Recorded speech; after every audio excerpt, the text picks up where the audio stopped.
talk the whole night through. Good morning. Good morning to you. Imagine Eddie, who thinks he's courting a ready-made family. Imagine Debbie, who can't convince anyone that a foundling baby is not her own. Where did it come from? I got it for Christmas. You'll bleed all right. So will the other one. Debbie Reynolds is Adele. Shelley Winters is Helen. What's the matter with Helen? Something the matter? It's ticklish business any way you look at it. Come on, we'll stick together.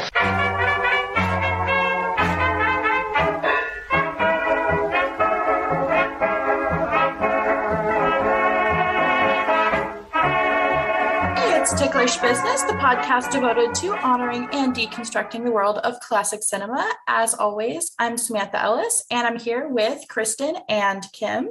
We have the Ticklish Trio back together again. It's spring, and we are talking all things Debbie Reynolds. This year marked what would have been her 90th birthday, so we are incredibly honored to have Debbie Reynolds' son, Todd Fisher, with us. Welcome to the show, Todd. Thank you. I'm the only gene pool left of hers on Earth. That is so, bizarre.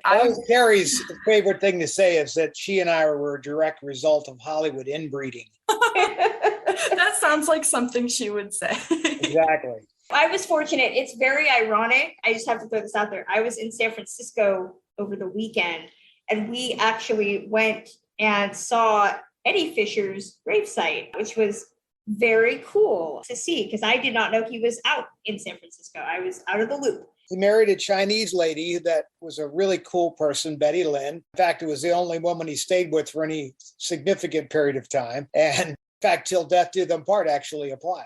Exactly. Yeah, it was really cool to see his final resting place. I did not know about it. So it was a nice Hollywood death tour outside of Hollywood. So, right. Yeah, I'm actually super fond of LA cemeteries, and seeing Debbie and Carrie was really surreal at Forest Lawn Hollywood Hills. That is a beautiful, beautiful cemetery if you have not been. But we're talking about celebrating Debbie this hour. Exactly. And I'll admit, out of the three of us, I want to say I'm the Debbie nerd. I think we all have a really deep appreciation of her, though. We were just talking before recording. Really, we haven't heard that many stories, if any, of anybody not liking Debbie.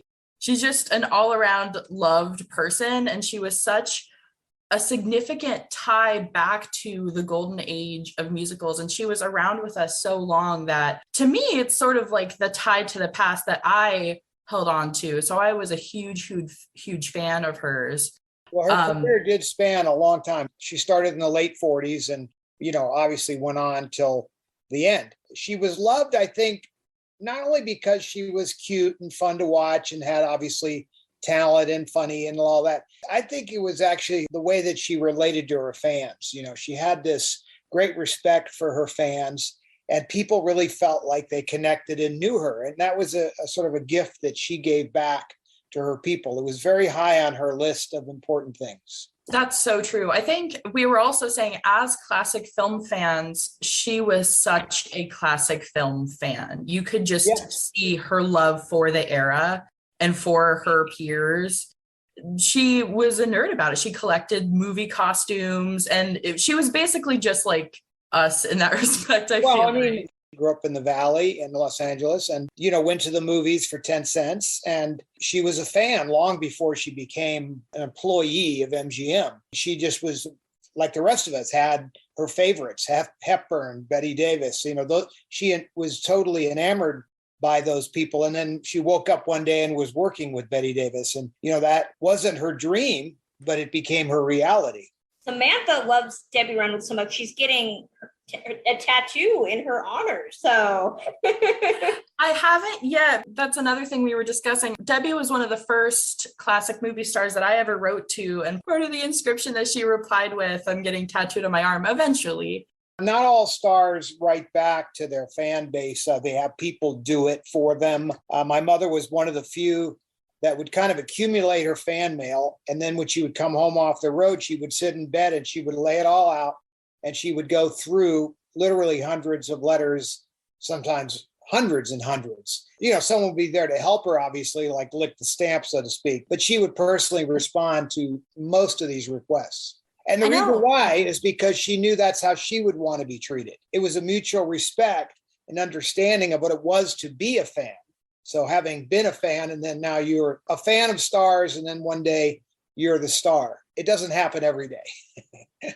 I know I was relating before we started. One of the things that really endeared me, she was at an event in Washington, D.C. that I attended back in college with Kitty Carlisle and Carol Channing. And I was all of 18 and starstruck, and she stopped and she talked to every single person at that stage door. She came up to me, signed programs, just was the sweetest, most endearing thing. That was definitely her trademark. Carrie and I, when we were very young, and I tell this story in my book, we were walking down the street of Beverly Hills to go to the toy store, and we were each told we could have one thing at this toy store. And so we were anxious to get in. And just as about to walk through the door, some fans came up and stopped us. And my mother was talking to them and signing an autograph. And Carrie and I are pulling on her to let's get in the door of this store because we want to get our toy. And my mother pulled us down to eye level.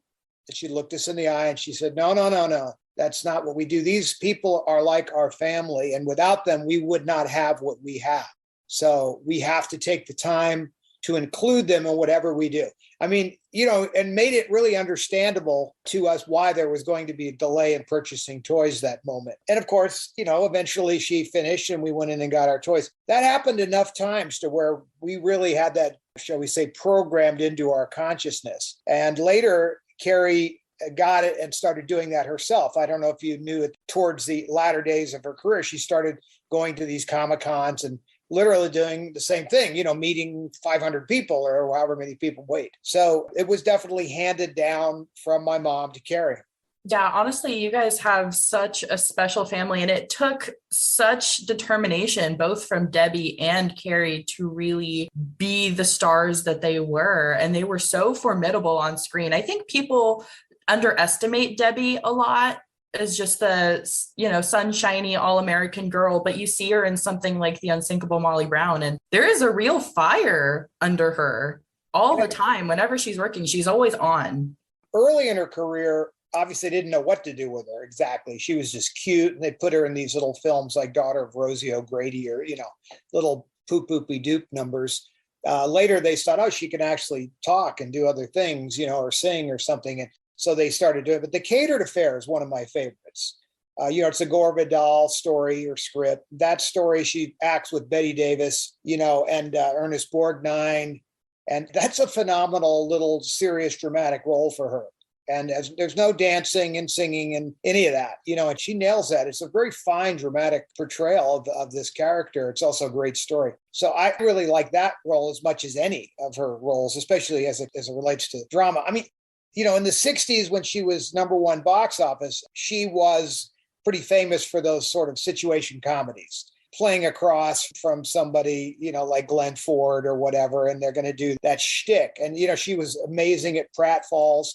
Obviously, Molly Brown is the tomboy thing, but there's a lot of good drama in there, too. I mean, you don't get nominated for Academy Award for doing comedy. I mean, it just doesn't happen. So obviously, Molly Brown had a great story across. It's unusual for a musical like that to get you nominated. So, she was most proud of Molly Brown. It was, I think, something very close to her personality. I think that was something she thought was, one of her best roles. But I always fall back to The Catered Affair. Just if you haven't seen that one of Debbie, I know you guys have, but that's one of my favorites. Before we get into it, here's a short little ad for our Patreon.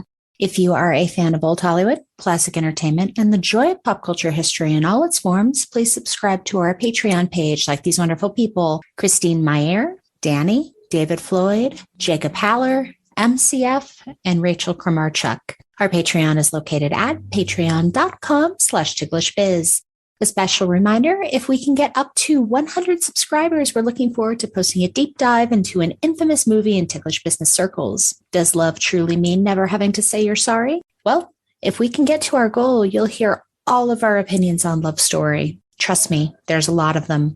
Will you be in Los Angeles for this year's TCM Classic Film Festival? If so, be on the lookout for Kristen and Kim, as we'll be giving away a prize pack to one lucky winner courtesy of the fine folks at Breakfast at Dominique's, where you're putting old Hollywood glamour into every cup of coffee. If you see us at the fest, just use the code word Crawford to see if you're a winner. No purchase is necessary, and if you're not at the festival, no worries. You can also enter to win another prize from Breakfast at Dominique's by just subscribing to our Instagram at Ticklish Biz, telling us your favorite classic film, and tagging a friend who might enjoy a cup of coffee alongside a classic movie with you. Now, back to the show. I do have to ask before we get into the three, Debbie was a huge collector of movie memorabilia at a time when the studios did not care at all.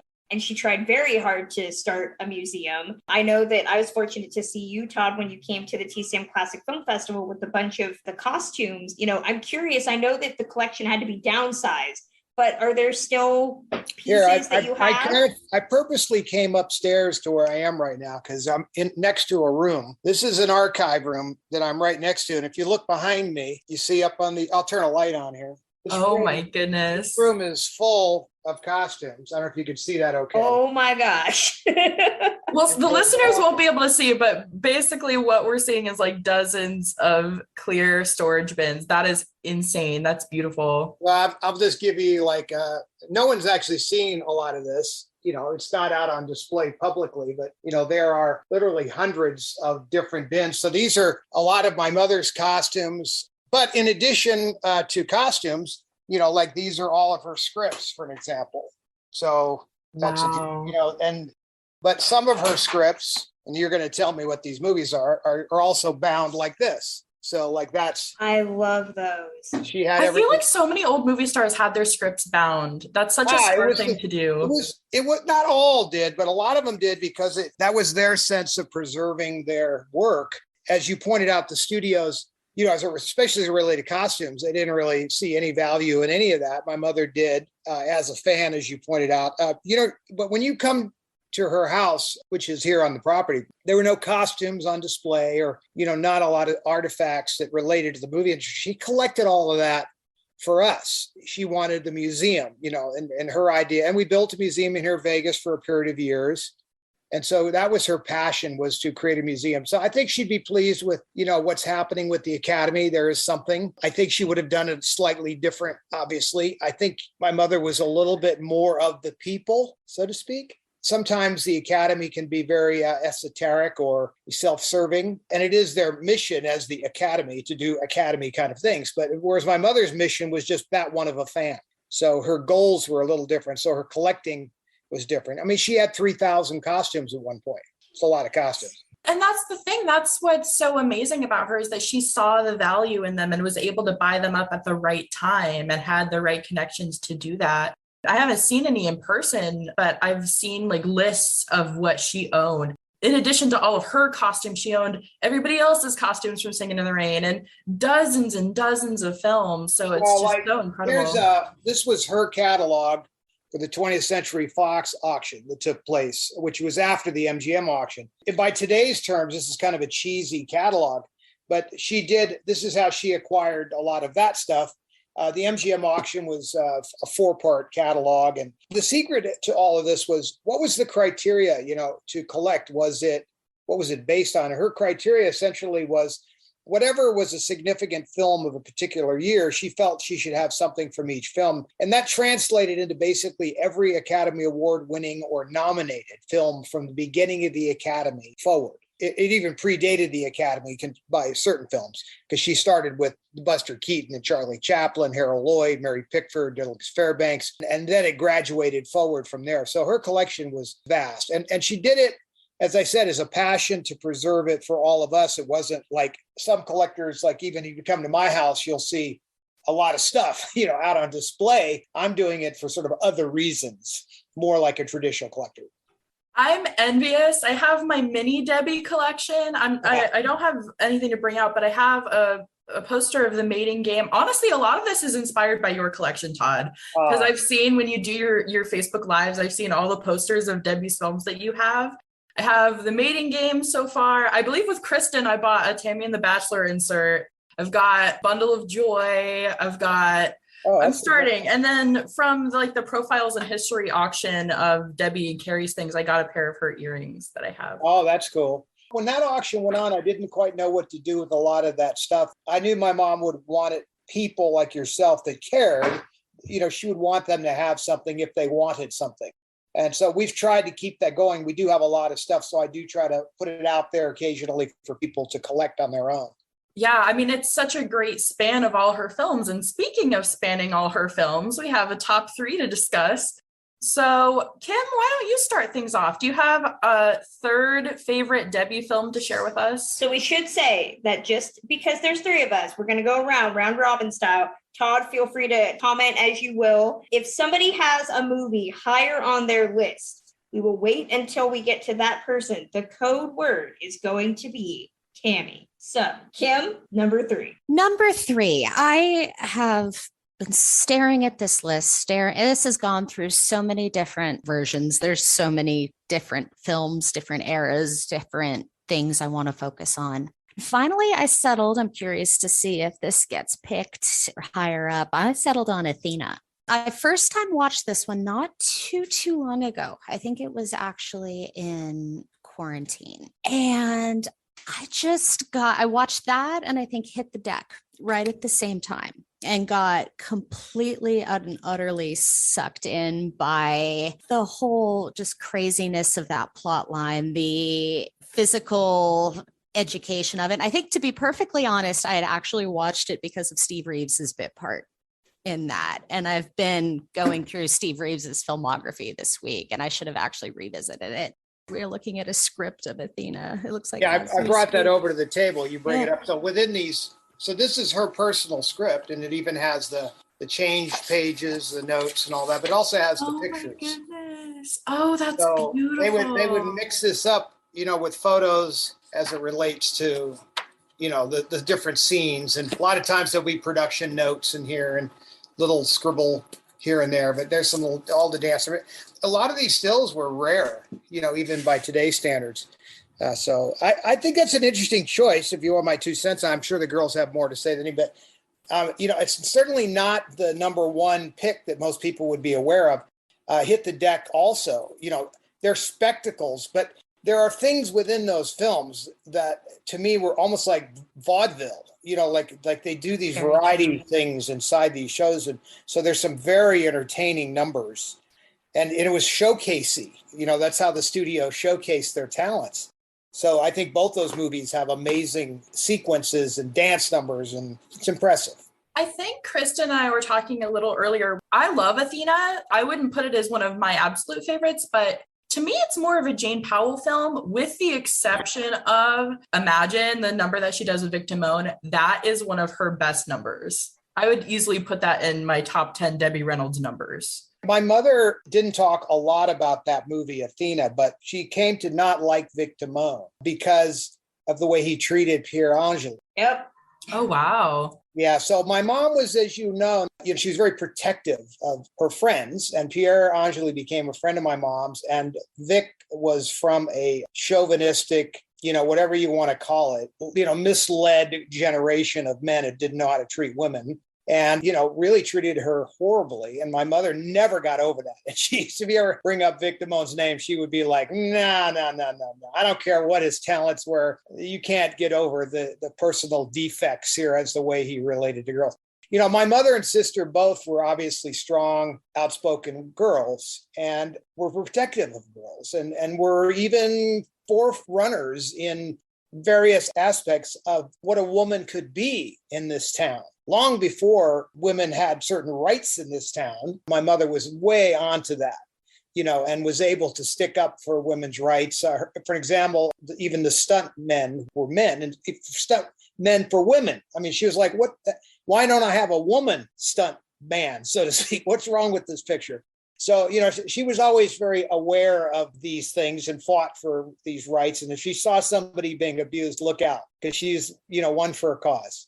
So I just thought I'd bring that up. We should rag on Vic whenever we get a chance. I feel like Debbie and I would have definitely been ragging on Vic Damone. As somebody who's heard those stories, yeah, I've always been team Pierre Angeli. I've heard my fair share from Diane Carroll as well when I met her. Here, I don't know them all, but I know my mom also was a very fair person who didn't just pick on somebody, for the wrong reason. So if my mother didn't like you, you had to earn it. I can't imagine Debbie having a hard side for anybody. So yeah, it must have been her. I would rarely see, there are only a handful of people I can actually think of in my life where she would bristle up about them. And that was one of them. The other was a business manager by the name of Irving Briskin, who was her early business manager who stole from her. I remember, I mean, it was palatable, the air around when he walked up to her one time. I was just a little kid and I was like, wow, I've never seen her be that hostile. So it never happened. But my mother was a tough cracker too. You know, I'd seen her knock a man down with one punch. Dynamite comes in small packages. Kristen? Sure. My number 3. Yeah. So this was tough because I knew what my number 1 was, but I didn't have 2 and 3 were kind of a toss up. So I had to go with 1956's Bundle of Joy. Tammy. I was waiting for that. So we'll come back to it. Samantha, what about you? All right. So I'm curious to see if you guys have thoughts on this one. My number 3 is The Mating Game from 59. No? Okay. Well, I've seen it. I've seen it. Yeah. I think in many ways, my mother is as cute as she gets in that movie. I could not agree more. I have the poster to that one. It's my favorite in my collection. I think the poster for that one is so cute. And part of the reason why I love it is just the comedy. I think it's some of her comedic best, honestly. Yeah. And I have sung Tony Randall's praises forever. I think he's one of the most underrated supporting actors of the golden age. And seeing him in a leading role opposite her in this is so good. He is. It was the first movie set I was ever on. I'm just a few months old sitting in her lap. I have many pictures. I've seen pictures. It's one of my favorite pictures. And if you look at those pictures, she's in her little director's chair and she has the straw in her hair. And I'm sitting there, you know, so I mean, that was my first set and my first time ever sitting on a horse. And, you know, a lot of things about that were important. But going back and watching that movie years later when I was conscious enough to understand what I was looking at, I agree with you. I think that her comedy timing is impeccable there. She's very relaxed. The entire movie shot on the back lot in one little corner of the MGM back lot. I mean, they never leave this little farm in the back lot. Sidney Gilleroff was on the set. I have home movies from that set, a lot of home movies from that back behind the scenes of that movie. Not that I can remember. I only remember because of the movies and my mom talking about it. Carrie remembered a little bit more because she was like maybe 2. But I agree with you. That's a sleeper and it's really funny. And it even works today because we still have the IRS harassing people to this day. As I was doing my taxes this year, it was like right at the same time as they were airing her marathon and they had it on in the corner. I'm like, would that ever really happen? Would we ever have a loophole like that these days? Well, actually, those same rules would be problematic to this day. You know, the idea that you're bartering things and they wouldn't like that. And so they would definitely have similar problems. The idea that you could sick the IRS on somebody is a little bit harder to fathom that could be used that way. But I mean, I do think it's a fun, plausible story. And of course, the outcome, we don't want to ruin it for everybody, is fantastic. It's a fun outcome for the movie with a nice twist. Tony Randall being drunk, I'm telling you, he is one of the best drunks. Being an actor and being told to play a drunk is really difficult. One of the most difficult things you'll do, because most of us, it doesn't look right. I mean, you can overdo it. It just looks silly. So Tony Randall just nails the being drunk thing. So amazing. The guy, as you said, I think you're right. He's one of the most underrated comedian actors ever. I definitely agree. And I think Debbie really is the strength of that film as well. I mean, she just fits into that farmer's daughter's role perfectly, just that spunk that she has. And the costumes are so cute. It's really her in her prime to me. It is. And all those stunts that you see, most of them, other than the horseback riding, jumping over the fence, that was done by a guy named Lauren, who was her stunt man. If you look carefully at that, you'll see he's got hairy arms riding that horse, blonde wig. That's too funny. That was definitely one of those films where she is really showing her tomboy stuff.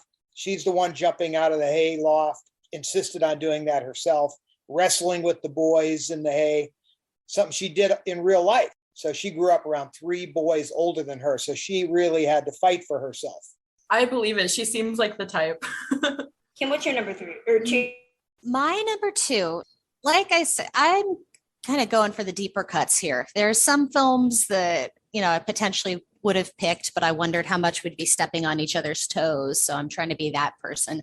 I settled on The Gazebo for my number 2.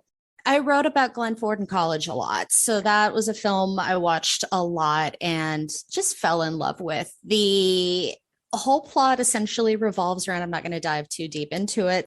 Debbie and Glenn Ford play a married couple, and something gets buried underneath the gazebo in the backyard. And then it's this it's a very restrained stage play, like dark comedy. And I have always thought they had such amazing chemistry in that. The chemistry they achieved, the banter. It's one of my favorite Glenn Ford roles. It's one of my favorite with her. And it's just such a quirky, out of left field film. And I encourage everybody to check it out if you haven't seen it. I do. I love that movie also. I think it has, as you say, and it's black and white, which was obviously a choice of them. They had color at the time. I think part of that, the mystery aspects of it, in the plot, they thought it would be kind of like a black and white thriller in that respect. And it definitely has that intrigue going on throughout. There's a lot of conflict and intrigue. But as you say, once again, there you have this great comedy timing. My mother became, lifelong friends with him after that. And she used to call him Father. He asked my mother to marry him like 15 times. And she always perceived him as far too old for her. But in the end, of course, she marries Harry Carl. That's, even older than that. And she probably should have gone for one of these deals rather than the Harry Carl deal, as it turns out.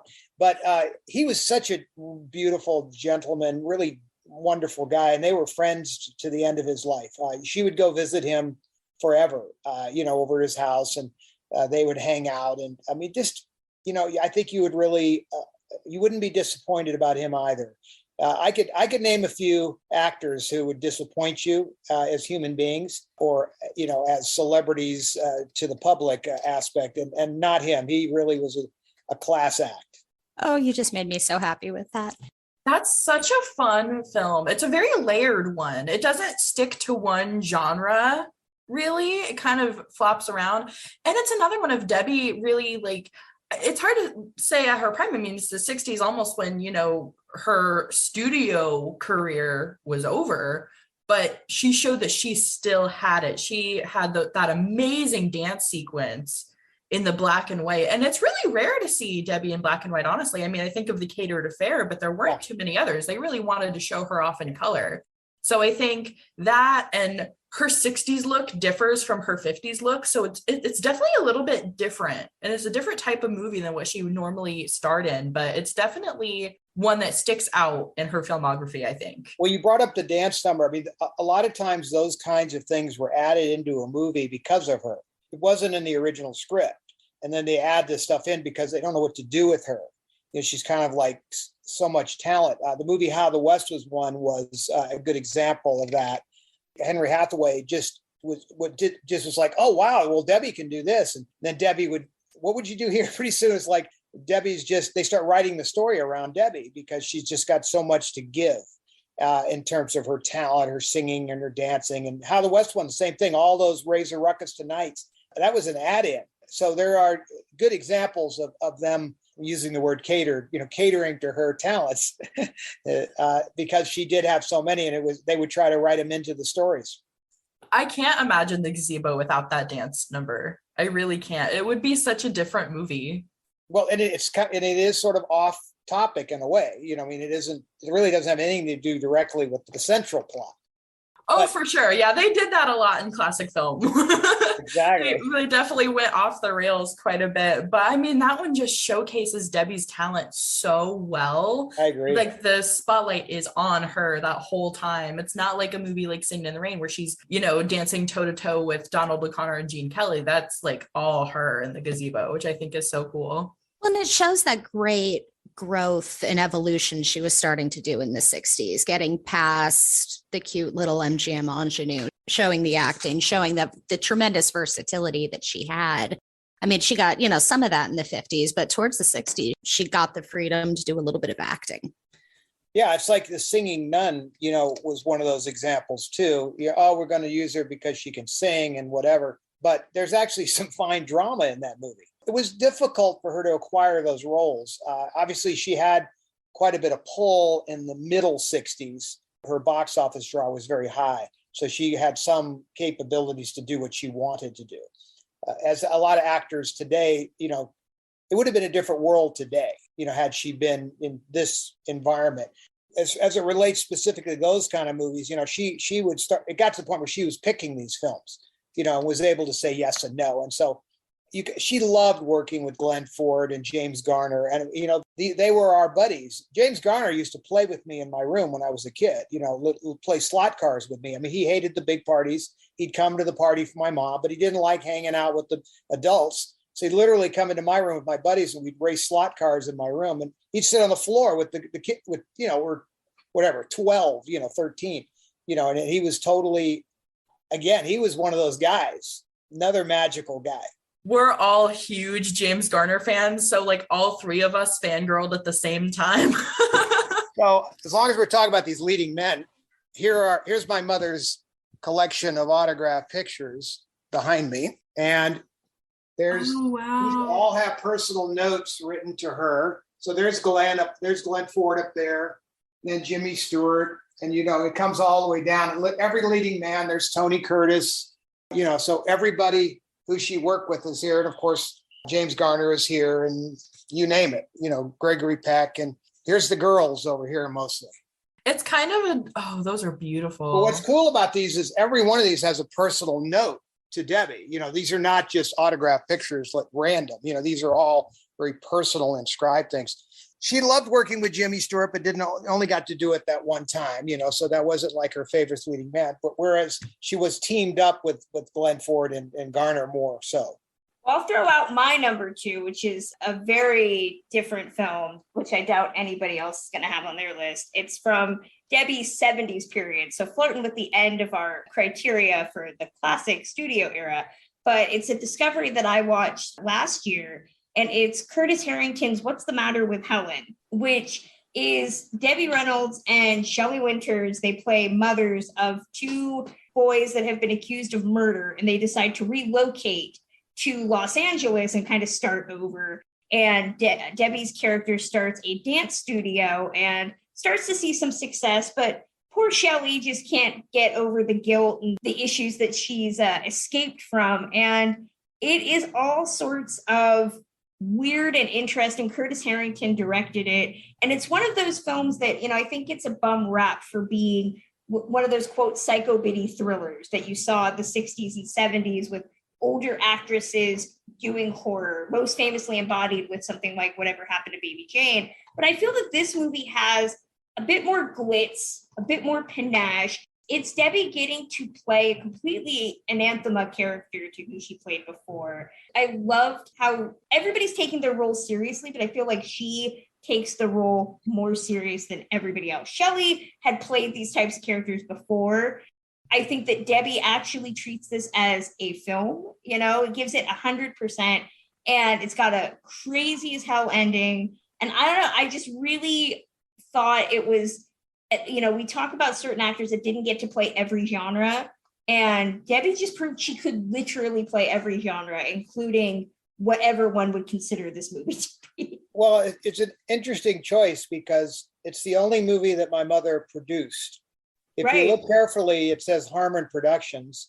My grandmother's maiden name was Harmon, so my great-grandmother was Harmon. So she actually funded this movie and produced this movie entirely, and picked the script, picked the characters, picked the cast, you know, was intimately involved in this. And it was a film that she thought she could handle as a producer and financially. What she didn't really calculate was how crazy Shelley Winters was. Sounds about right.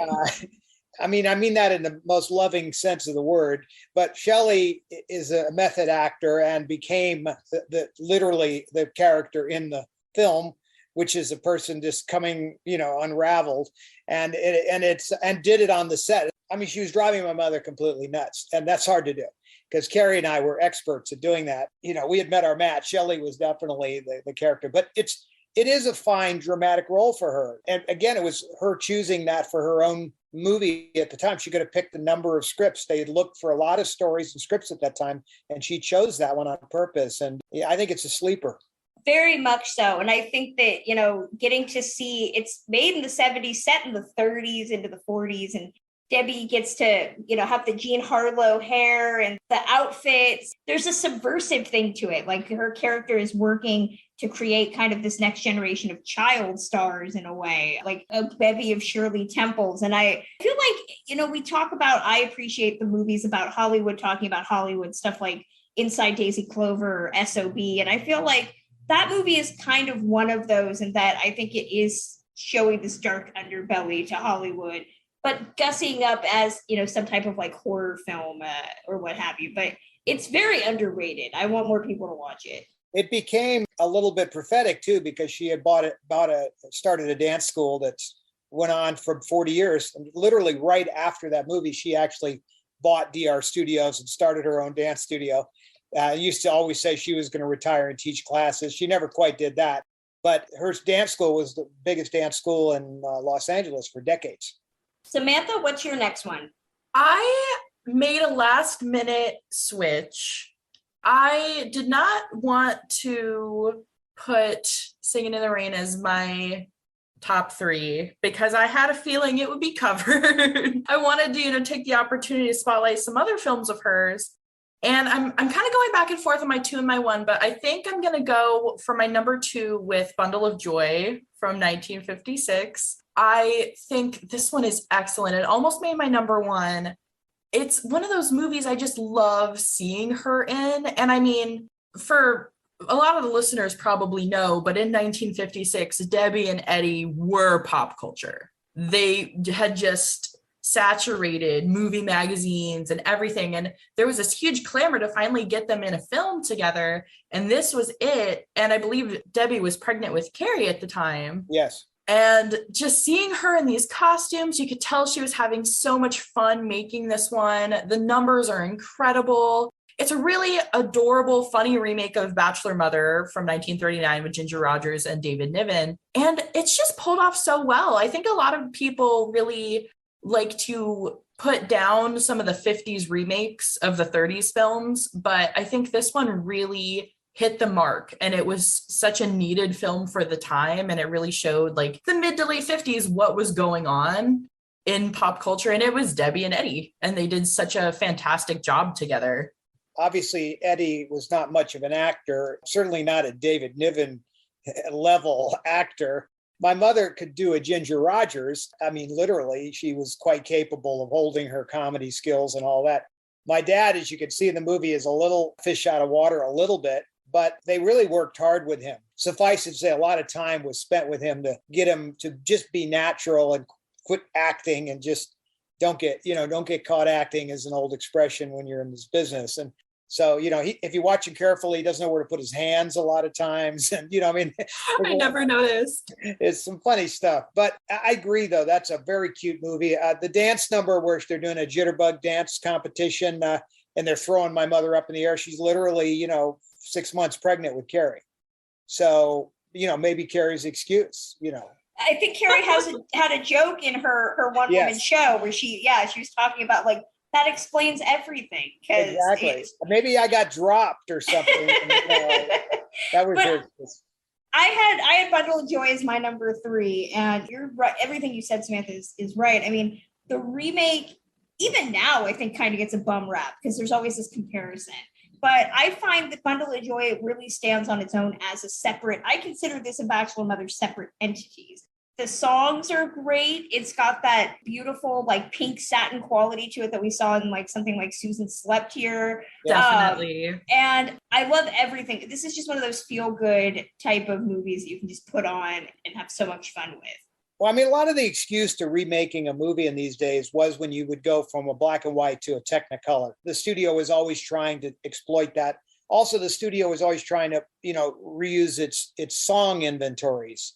That little number, How I Love My Little Baby, that is a beautiful duet. And so, they're looking for ways to get these two to be able to do things together. That was awesome. And again, the world wanted to see here's a chance to see Debbie and Eddie's baby, you know, before they ever have it. Is it Adolphe Menjou? Who's the I was going to bring him up. Him and Tommy Noonan. It's a really strong supporting cast. That's another thing that I really love about it. And the line that he says, which is the classic line in both films, you know, he says, well, I don't know who the father is, but I'm the grandfather. You know, it's like way beyond the dialogue. That's a cute thing to say, you know, and it's very sort of Americana in the sense that, you know, we adopt children here. You know, we don't think about bloodlines being like the critical thing. The idea that they're taking in this baby as their own.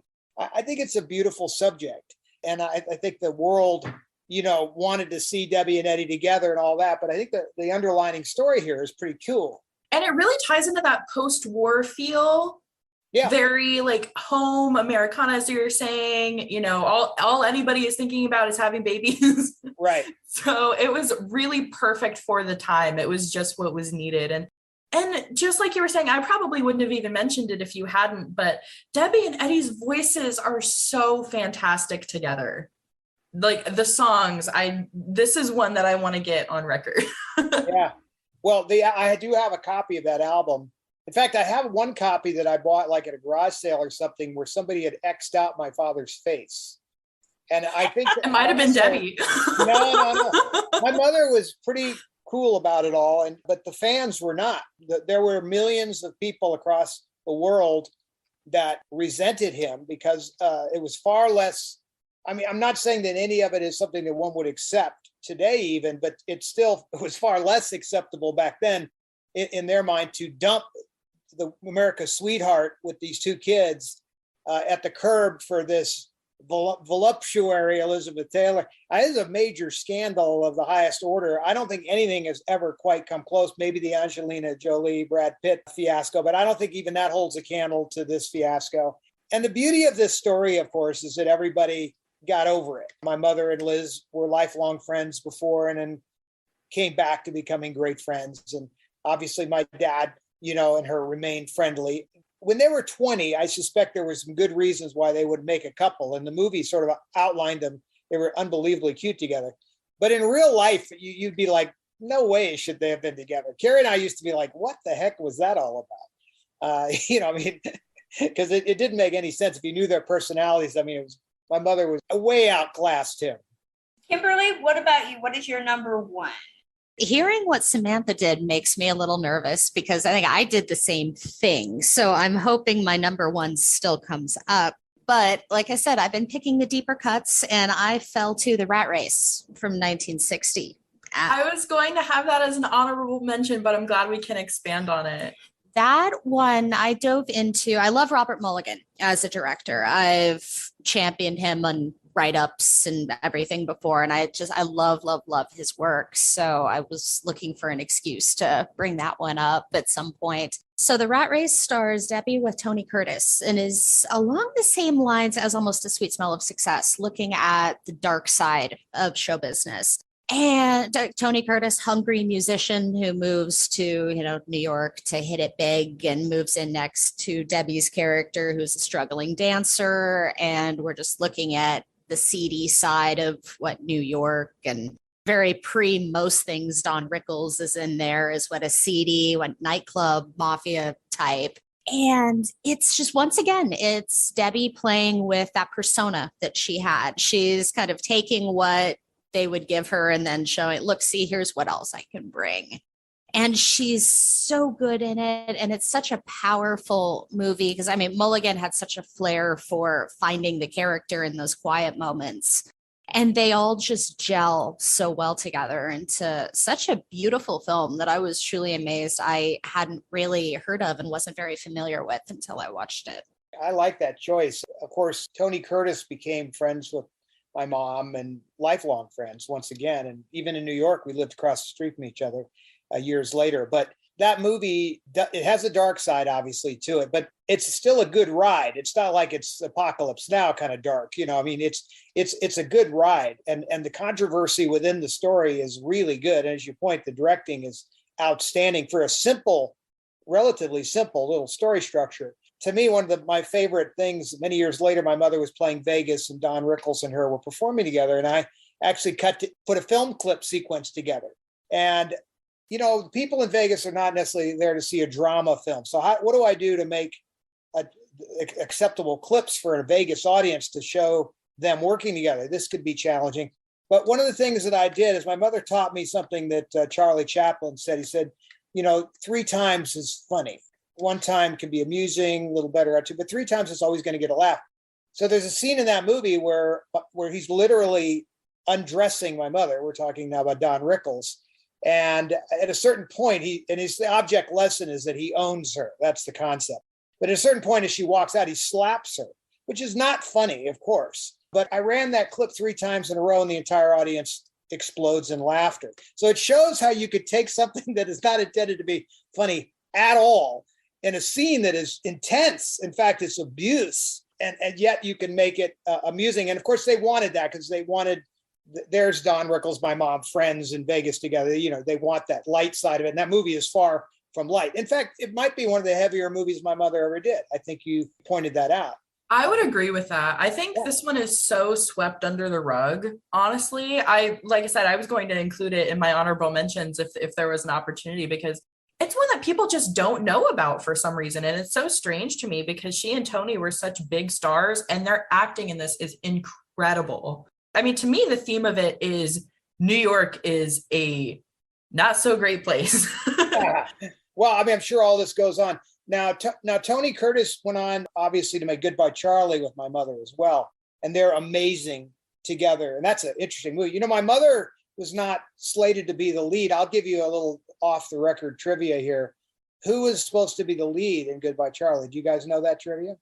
I'm trying to remember. Prior to my mom, so Fox had slated Marilyn Monroe. She was under contract, even so far as I have the costume sketches in our collection of the wardrobe that she was going to wear in that movie. So they were going to use her as the lead in Goodbye Charlie and then cut her because she was obviously having a hard time showing up to work. They went out and hired my mom because she was #1 box office time. And my mother nails that. That would be my honorable mention as Goodbye Charlie. That movie is, again, situation comedy, I guess you'd call it, drama, sophisticated. But I bring that up because that was, again, her and Tony Curtis together, and I thought they were magical. But the Rat Race, I think they are so romantic, the two of them. Did you guys feel that? Did you? I mean, I wanted them to be together in that one really bad. Yeah, I wanted him to be my father at that point. I was, looking for a good replacement, and I thought maybe he was available. I think at the time he had problems with Janet Leigh. And I cannot imagine that would have been a couple for the 60s. My goodness. Well, Janet was no small change. I mean, she was some hot stuff. Oh, yeah. Our holiday affair episode is pretty much me just talking about how amazing Janet Leigh is. So for me, my #1, it's unoriginal, but it is Singing in the Rain. We had to do it. I'm glad. 1950. So we had to have it on here somehow. I mean, it's quintessential Debbie, but I've seen this movie several times, of course. We did Gene Kelly Top 3, and we talked to Patricia Ward Kelly, and we had talked about, there's a lot of discussion about Singing in the Rain, both good and bad. Gene Kelly as a taskmaster, Debbie's stories about the challenges that he provided her as an actor. Some might say that they were mean in certain instances, but she holds her own. And I think that is what is not given enough recognition. For a girl her age to come into this film and hold her own opposite Gene Kelly and Donald O'Connor and Gene Hagen and all these other stars, I mean, there is no artifice in that performance. We talk about Eddie Fisher not being an actor, and you can tell when you watch something like Bundle of Joy, you never once believe this is a girl who is just starting out, which I think is utterly a testament to her brilliance as a performer. She can do the comedy. Every time I live in LA, every time I see sunset in Camden, I do it with the lilt. She's able to convey the romance. She's able to do the dancing. I love Gene, but that movie does not work with just Gene. It works with her as well. And it's not an original choice, but it's my #1 Debbie Reynolds performance. I think the world would jump on that one, as their #1 in many ways. I think it's my favorite musical of all time, just aside from everything else. I love it because it's a musical about making a musical. And so everything is justifiable. Whereas in most musicals, people are just busting out into song for no reason. And it's hard to suspend belief sometimes about all that. But I will tell you this, that my mother at that time wasn't even sure she wanted to be a movie star. You know, she's standing in this Louis B. Mayer's office, and Jean is right there telling Louis B. Mayer, Lillian Sidney is standing there, I want a real leading lady. I would give me a Sid Charisse or something. I mean, and they're like, no, we want this sort of innocence here, Jean. And he's like, yeah, but I need someone who can actually dance and do something. There's no way she's going to make it. I mean, we're going to bury her. Now, he knew that because that would be true in 99.9% of the cases. He was right. But there were others in that room, Lillian Sidney and Louis B. Mayer, that knew otherwise and stuck with her even against his desire to replace her. And they saw that thing, that je ne sais quoi, that little something, that thing that she had. And it comes out in the movie, as you say, even that little silly line, sunset in Camden. It's a throwaway, but I mean, everything about it, everything that she does is somehow believable. And she is that character. Now, of course, she is that character. I mean, we've seen it 12,000 times, but the lack of belief in her didn't deter her either. I've told different stories about this, and we all know, I suppose you guys know the story of Fred Astaire bailing her out in the middle of the movie. I mean, there's a lot of reasons why she stuck with it. Part of it, though, is just, our family motto, never say can't. I think she wasn't going to get beat no matter what. That was part of the game there. I mean, even if she went on to become a gym teacher and never act again, she was going to make sure that Gene Kelly, his words were he make him eat those words. I gotta ask, because when else are we going to get the opportunity to talk to anybody who is tangentially connected to Jean Hagen? But I think her and Jean Hagen are.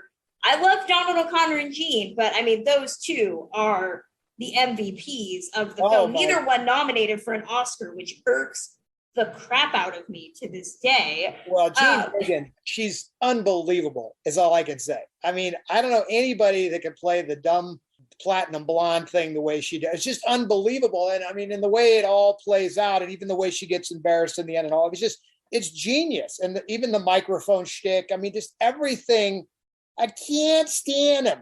I can't stand them. And that really happened. That's the other thing that's kind of cool about watching this movie. It's true. They actually did give diction lessons to these silent screen actors and tried to figure out who could make its way into talkies. And so there's a lot of interesting history mixed into that movie. But man, I totally agree. Jean Hagen's comedy skills are off the charts. It was shocking to me when I finally heard her real voice, because I was like, wait, that's not how she said. Can't be who. Exactly. Samantha, what is your number one? We can't leave Singing in the Rain here. Hold on. Yeah. Go for it. I have such a deep, deep emotional connection with this film. It's the first classic film I ever saw. I think for most people, it is that gateway drug. And it's really what I identify with her and what most people identify with her. I've said this before, people ask, like, what celebrity death hits you the hardest? For me, it's Debbie. Like, I was a mess. It was like the first time I really sobbed, and I still do when I think of her a lot of the time. And literally the next month after she passed away, they showed Singing in the Rain on the big screen across the country. They had already planned to do that before she had even passed away. And I was like, I was already going to go. I was like, I'm still going to go. It's going to be hard, but I'm going to go. And then they had the in memory of that they put before it. And I was just a mess all the way through. And it honestly, it's still a hard movie for me to get through now, even though it's such a sunshiny movie. But Debbie is the glue that holds it together, I think. And when I finally got the Singing in the Rain vinyl, and I play it all the time, they have an extra song where she sings You Are My Lucky Star as a solo instead of just at the end with Jean. And I found out that it was a deleted scene. They really needed to keep it in. But that her singing that song, that's probably my favorite song that Debbie has sung in a film. Yeah, my mother was underrated as a singer too. In fact, they dubbed one of her songs, obviously, in the movie. Right. Voice, which is totally unnecessary, but it shows you even at that moment, they didn't really know how to handle her. Like, she couldn't pull off that song. What, are you kidding me? I mean, it's a joke, but looking back, she did 12 albums. I mean, that's a lot of records, And just her vocals in this film, the dance sequences, Good Morning is just so memorable. And I love her dress in that one. And I have that dress right here in the other room, by the way. I know. I knew that was one of the ones in the Debbie collection. I had seen pictures of it before. I don't think it's one that was in the Debbie collection, but I saw the Jean London exhibit in PA when it came up here, and I saw Sid Charisse's white gown from that Broadway Melody number. And the whole train was like strung all over the ceiling. And that was pretty surreal. Let's not forget Sid here. Unbelievable. Absolutely. Sid Charisse, in the one scene. Opinion, I totally agree with Gene Kelly in this regard. I mean, she is the quintessential dancer. I mean, her dance numbers in this movie are unreal. The Big Spender number where he slides up under her leg like that. Not only is it so sexy, it's a hot dance number. Period. And when I was a little boy, many years after Singing in the Rain, obviously, I met Sid Charisse, and I remember looking up at her, and she reached down and shook my hand, and all I could see were legs. So my eyes didn't even get past her legs. They just kept going and going and going. She was all legs, and as the expression goes, she knew how to use them. She absolutely does in that number, honestly. And just the way that she works with Gene, I think she's Gene's sort of female foil on screen. Like, I love them in Brigadoon, but I love Debbie and Donald, the dance too. style, was, so Gene, in my opinion, was sort of a beautiful mixture of modern jazz with tap. And he had this thing that he created within that discipline. And she was right there. I mean, man, that number, the way she slides down his arm, I mean, that is unreal stuff. That is the finest choreography ever. I know lots of good choreographies, lots of good stuff out there, but that's top 5, good stuff. And that's why I never want to forget her, because does she bring something to that movie. You can say that about so many of the dance numbers in that film, though. To me, like, Moses Supposes is an underrated favorite for me. And, that was Carrie, like I said, Good Morning number in the whole movie. We used to sing that number together all the time. We knew all the lyrics, and we used to, mile fit and fake tap dance. And, we just thought that was the cutest number ever. It's such an infectious soundtrack. We couldn't say enough about that film. I feel like we could talk a whole other hour just about Singing in the Rain. Well, it definitely, a little bit of trivia here. So Robert Osborne, good friend of the family, for decades, and he was the trivia king. As far as I'm concerned, he knew more about film than anybody ever knew. And I got him on one interesting piece of trivia regarding this movie. So my mother's actual name in the movie was Kathy Selden, but in the original early days, it was Kathy Sands. And I have the inner office memo from MGM from Arthur Freed saying, Deb, the name Kathy Selden shall be changed from Kathy Sands to Kathy Selden. He did not know that she actually in the early days had a different name. Kathy, yes, but Sands versus Selden. I didn't know that either. Yeah, so it's in the front of the, it's in the front of the, I kept the office memo. It's an MGM memo. It's probably the only memo that exists that has that little piece of trivia in there. Wow. Samantha, there's no way to top that. Go into your number one. All right. So like I said, I was really flipping my number 1 and my number 2, but I have to mention this film. This film is like such a soft place in my heart, aside from, of course, Singing in the Rain. And it's The Tender Trap with Debbie and Frank Sinatra. I mean, a lot of people will consider it a Frank Sinatra film. I definitely consider this one a Debbie film with some Frank in there. I think they play off of each other so well. You can just tell that she's still sort of new to the game, and Sinatra is the seasoned professional. But I think that dynamic is so cute. And again, their songs, their voices go so well together. I love the costumes. It's that perfect mid-century Technicolor. All the songs are fantastic. I love her character and her character's goals. I think it's so telling of the time too. And I just love her in it. I couldn't say enough good things about that movie was actually shot in CinemaScope, one of the first CinemaScope musicals. So it's a very wide aspect ratio compared to, say, Singing in the Rain, which is actually a very almost square. It's what's called 4:3 aspect ratio. That's almost double the width by the time we get to that movie. As you pointed out, Frank was the seasoned professional, certainly many years senior to her, and they have to play this romantic love interest, which is a little challenging because the truth is he was too old for her. But off the set, he knew that. And I tell the story about how he gave my mom advice, off the set. He said, now, Debbie, whatever you do, don't ever marry a singer. And I always thought that was pretty cute advice. And he was in all sincerity telling her, try to stay away from people like me. Of course, my mom went right out and married my dad, the singer. So she didn't take that advice, so she probably should have.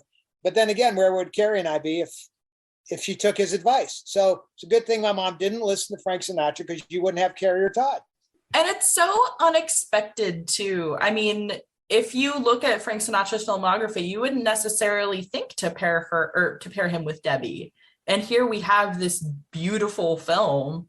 Well, on the other hand, they were looking, it's the taming of the shrew in reverse. The idea that you're taming Sinatra was the whole point of the movie. So they had to pick this girl with this innocence, right? So, I mean, actually the casting is right on the money, because the premise of the movie, of course, is he's this womanizer and he gets landed by this unsuspecting little impish girl.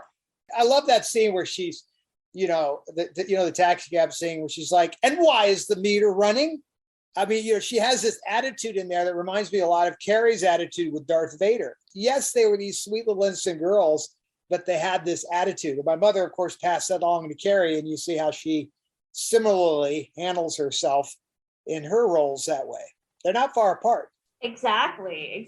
We'll throw out a couple honorable mentions, just if anybody has them. But I did want to throw out the first Debbie Reynolds movie I ever saw, which is Charlotte's Web from 1973, which is still a heartbreaker of a film. And I am a big fan of Debbie's later stuff. So like Halloween Town is perennial favorite in my house. And the Carrie and Debbie documentary Bright Lights, which I think is still on HBO Max, which will make you cry, make you laugh. And it's just a perfect documentary.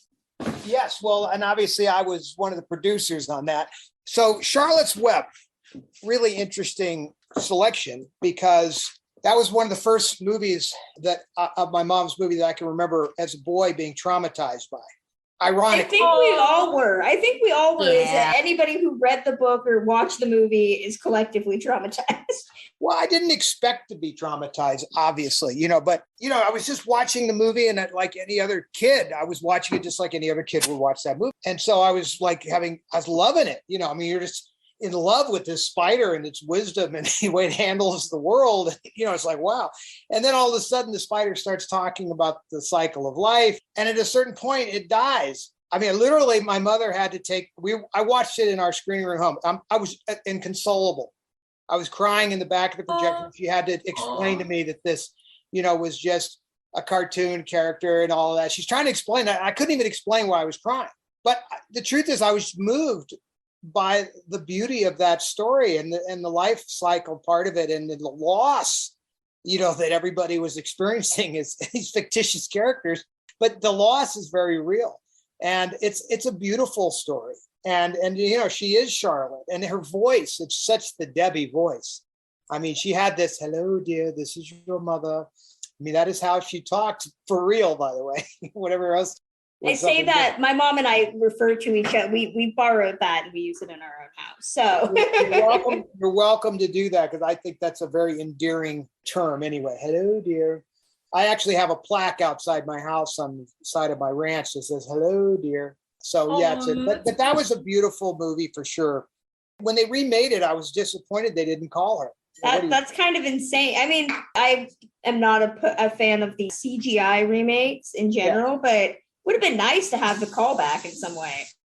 Well, I think she earned it. I mean, it was a pretty popular movie. I mean, if you look at the stats on that movie, it's very, very popular. Brought up Bright Light. That was a sort of a family project. Carrie was the one who sort of instigated it. Was worried that we were going to lose my mom at some point, wanted to do a little tribute piece on her. And, I told Carrie that would never fly because my mother wouldn't allow it. And had you gone to my mother and just said, we're going to do a documentary, sort of a puff piece on you, we're going to talk about how great you are, she would have been like, yeah, right, hit the road. She would have hated that. So Carrie was like, all right, well, how do we sell it? And I said, we got to sneak up on it. We're going to have to make it more about you and her or something different, and as we got started with this film, my mother didn't know what we were doing. And literally when we're with Fisher Stevens and people in her house, and, she's saying, okay, well, where are my marks? Well, Debbie, we're not doing a marks, it's just sort of, we're just going to follow you around. You're packing to go on the road and Carrie's going to follow you around. Where's the script? Where's the dialogue? Well, actually, there is no dialogue. Also, we're going to just do like an improv.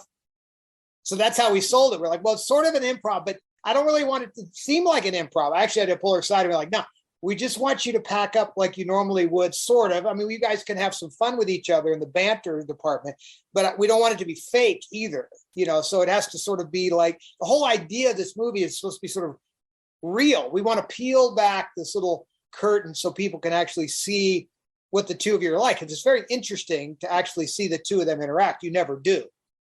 I mean, there is no other example anywhere of Carrie and my mother interacting in this fashion. It's a very interesting study on its own, this mother-daughter study.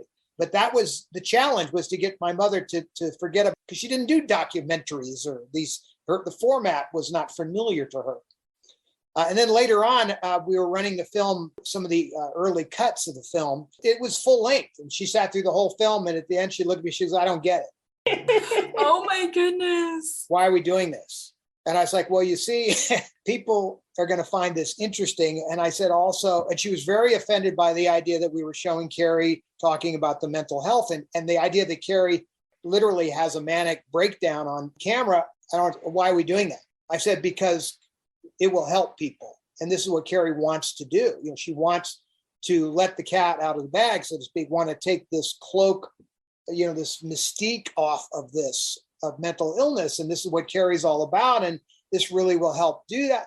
So that was sold, so to speak, with that angle. Otherwise, she was ready to shoot the whole thing down. I mean, it was almost like, I don't think we should do this. I think we should can it. I mean, she had the power, to shut it down. I mean, we in effect were producing the whole thing. What was I going to say? No, I really don't think we should do this. It was almost like I was, whoa, we got to get you on board here. So exactly. She did understand that. And ironically, my mother had started the Thalians, which was, a nonprofit charity that was dedicated to children's mental health. And, it just so happened Carrie turned out to have that disability. It wasn't planned that way. It's just the way it was. And so I was like, what's wrong with this being an extension of that? Yeah, we've had Ruta Lee on the show. And of course, the first thing that I asked her is, what was it like working with Debbie on the Thalians? They were together forever. I ran something the other night on Kat's little blog show, her Facebook show, and I ran a film clip from my mother's 50th birthday party, and there was Ruta co-hosting, the birthday party. So I mean, it's just like she was a fixture, especially when you needed some boisterous broad, to host something. I mean, she had that pizzazz. My mother they were terrific together in hosting things. They were really fun to watch. Ruta is such a character, and I imagine Debbie was too. I think a Bright Lights with the two of them would have been also crazy. Well, I brought Ruta to the memorial when we did my mom's memorial, and she did a little segment, on my mom, and I filmed that, and it's very cute and very, it's a great tribute, and they were similar in many ways, but there was nobody quite like my mom. Of course, she was a bigger star, so to speak, but, there was just something very unique, obviously. Ruta, I'm not taking anything away from Ruta, but in my view, my mother was a very unique actress, a very unique performer. Her values were very clear to the world. Who you saw and what you thought about her was truly who she was. That's not always the case in Hollywood. When she looked in the mirror, she was super comfortable with what she saw. I don't mean just a pretty woman. I mean, she was a very together, strong, well-grounded person of faith, person of country, really had a very strong set of values and made no bones about it. Did what she thought was right in life, no matter what the cost her dealer. She had a TV show on, the Debbie Reynolds show back in the day, in the 60s. It was very successful, and she got into a scrap because she told the network she didn't want commercials from cigarette companies on there. It was right when we started to figure out that cigarettes were killing people. And she literally let that show go down the drain in protest because they put cigarette commercials on her show. So she said, I'm not doing it. So not many people would do that. They'd be like, who am I to fight City Hall? She'd be like, me. Exactly. Samantha, Kim, do either of you have honorable mentions you want to shout out before we start wrapping it up?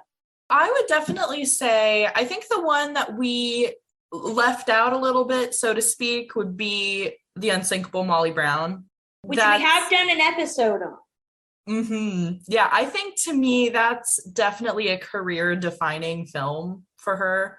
I think just the amount of guts that it took for her to stand up over Shirley MacLaine and say, no, I want this role. This is a role that I can do, when everybody underestimated her and doubted her ability to do it.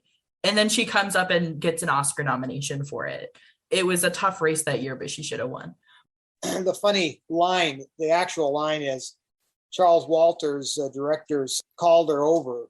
She wanted to get together and pitch why she should play the part. And so she took a moment to explain why she could do the part. And he said, Debbie, I just don't see it. You're just much too small for the part. And she said, well, how small is the part? She just totally bucked him all the way down. And by the way, he's not the one that approved it. I mean, the studio is the one that approved it. He did not approve it. He didn't even want her, until he saw the rushes. And that was typical. People underestimated her. Even later on, they estimated her because she was pigeonholed to some degree as a certain type of actress or whatever, so they weren't even sure what her abilities were, And as you pointed out, they gave the Best Actress Award, to Julie Andrews for that layered performance of Mary Poppins after stiffing her for The Sound of Music, which is so typical of the Academy to screw up and then try to make good and then screw up further. Yep. I mean, I'm no slide on Mary Poppins, but that's not The Sound of Music. I mean, Julie Andrews should have won for Sound of Music, and my mom should have won for Molly Brown. Am I wrong, girls? No, not at all. I like that lineup. I think Debbie just needed an Oscar. Well, she got one in the end, the Jean Herschel Lifetime Achievement Award, which is fitting because of her body of work in charities and a lot of things in life. And so that was a good, let's just call that a good saying by the Academy. Exactly. And if it wasn't for certain people at the Academy, that wouldn't have happened either. It took a group of girls at the Academy to go, hey, this needs to happen. Fortunately, the Academy has enough people of conscience in it along the way to keep it on the rails. They pulled one out of the hat that time. That was a really righteous thing to do, and I'm glad they did it. Much deserved. Exactly. Kim, anything you want to shout out? I mean, there's so many I could. I mean, I was just looking at the filmography again. Dobie Gillis, I have to mention. I mean, her matching up with Bobby Van, who's such a performer. I love Melvin's always one I go to. It's so cute. It's just Give a Girl a Break is another one. It's just pick a movie and watch it. Honorable mention too. Yeah, I love that one. Those are strong. Those three are strong. Bobby Van was another black and white film, and she sings "All I Do Is Dream of You" with Bobby Van in a duet, and he plays ukulele. It's freaking adorable. She and Donald O'Connor in I Love Velvet are also adorable, and of course their dancing skills together are off the charts. That's another underrated one. There's some amazing dance numbers in Dobie Gillis too. I mean, don't forget that's Bob Fosse in there with Bobby Van. I mean, that dance number is those are great dance numbers. And of course, when you're talking about Give a Girl a Break. So now all of a sudden you got Bob Fosse again doing a number with Debbie, but then also Gower doing Applause. Those two numbers are unreal. Those are beautifully choreographed, amazing production, typical, really classic MGM musical stuff. Those are beautiful things to watch. I mean, those are Technicolor, gorgeous, and the choreography is off the chart. I mean, Gower, of course, was the quintessential dancer, but Fosse was a newcomer compared to him. So it's an interesting film to watch. Those are great choices for alternates.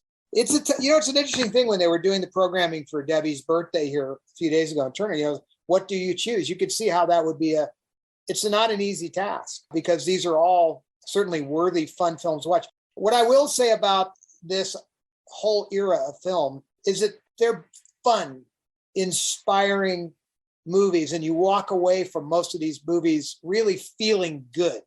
And that was sort of like the goal of the movie industry back then. And I think we've lost that for sure. I mean, some people are still doing it, but you know what I'm saying? In general, the mission has definitely changed.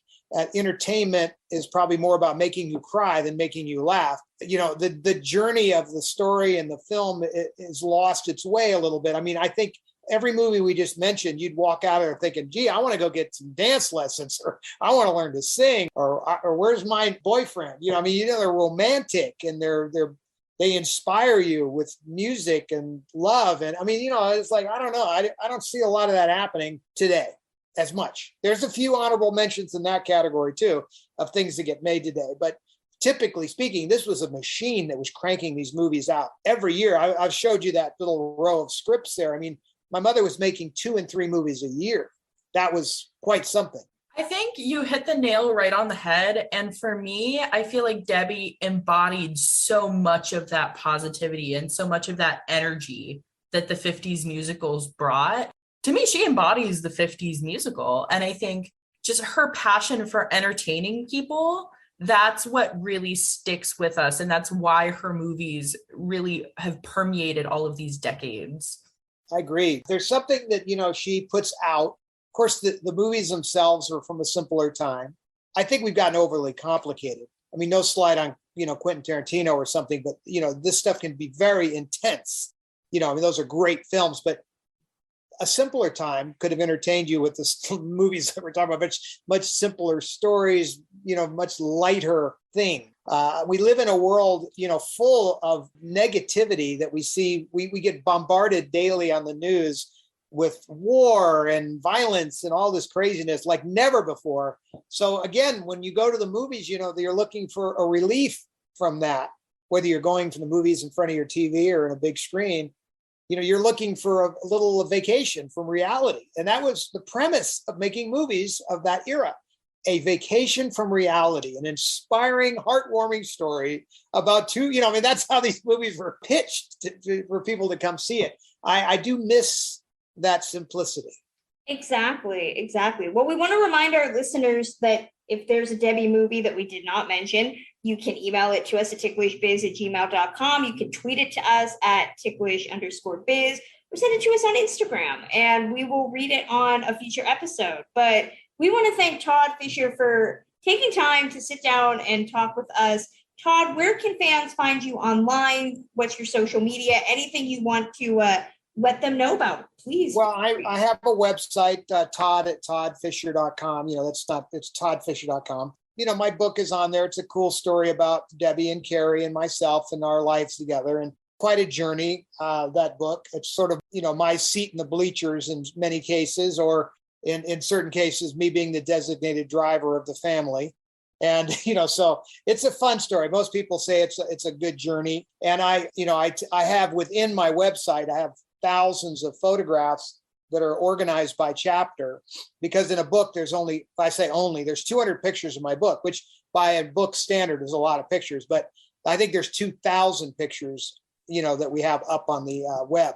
So at the toddfisher.com site, you'll find a lot of cool pictures, some cool archives. If you're a Debbie fan, there's a lot of good Debbie stuff in there. And then, I think you can also download the audiobook. Originally, they actually had some pretty impressive people that would have read the book for me. And I said, no, I should do it. I'll do it. And then, as I was doing the book, everything was going really good till I got to the last chapters. And then I was like, who the hell wrote this thing?